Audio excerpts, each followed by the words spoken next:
Hello welcome friends. நாங்கள் இன்றைக்கி துருக்கியில் ஒரு சின்னதாக ஒரு இடத்தை தான் நாங்கள் பார்க்க போகிறோம். துருக்கி நாங்கள் எப்பவும் படங்களில் தான் பார்த்துருப்போம். துருக்கி எப்படி இருக்குது, அங்கே எப்படியான ஆட்கள் வாழ்கிறாங்கன்ட்டு. அதை நேரில் பார்த்துருக்கீங்களா? இல்லை தானே? நேரில் பாருங்கள், அது எப்படி அந்த துருக்கி எப்படியான இடம், எப்படி அழகான இடம், எப்படியான ஆட்கள் வாழ்கிறாங்கன்ட்டு நீங்கள் இந்த வீடியோவில் பார்க்கலாம். சொல்லப்போனால் துருக்கி உண்மைக்கு ஒரு சைலண்டான இடம். பார்த்தீங்க எப்படி ஒரு ஆக்களையும் காணலைன்னா இப்போ அவங்களோட டைம், அவங்களோட கிளைமேட் எல்லாம் சேஞ்ச் ஆகிருக்கு. அதனால் எல்லோரும் வெளியில் வர மாட்டாங்க. அந்த தேவைகளுக்கு தான் வருவாங்க. அதை சுற்றி பாருங்கள்.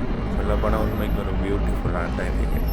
அப்புறம் சைலண்டாக இருக்கிறது பார்க்குகள் மாதிரி தான் இருக்குது. இது பார்க் இல்லை, ஆனால் இது ஒரு ரோட்டோரத்தில் இருக்கிறோம். நாங்கள் இப்போ பாருங்கள், ரோட்டோரமே ஒரு அமைதியாக இருக்குது.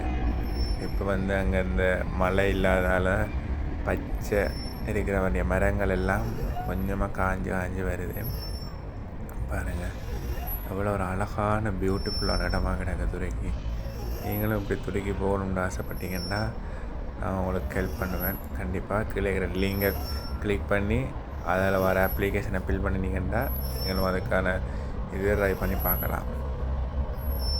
இந்தியாவில் ரோட்டு கரையில் சின்ன பிள்ளைகளுடைய ஒரு விளையாட்டு அரங்கு உண்டு. இது ஸ்கூலுக்கு பின்னுக்கு. இது இந்தியாவில் ஸ்கூல் இருக்குது. ஸ்கூலுக்கு பின்பக்கத்தில் இருக்கிற இதுதான் இது விளையாட்டு அரங்கு.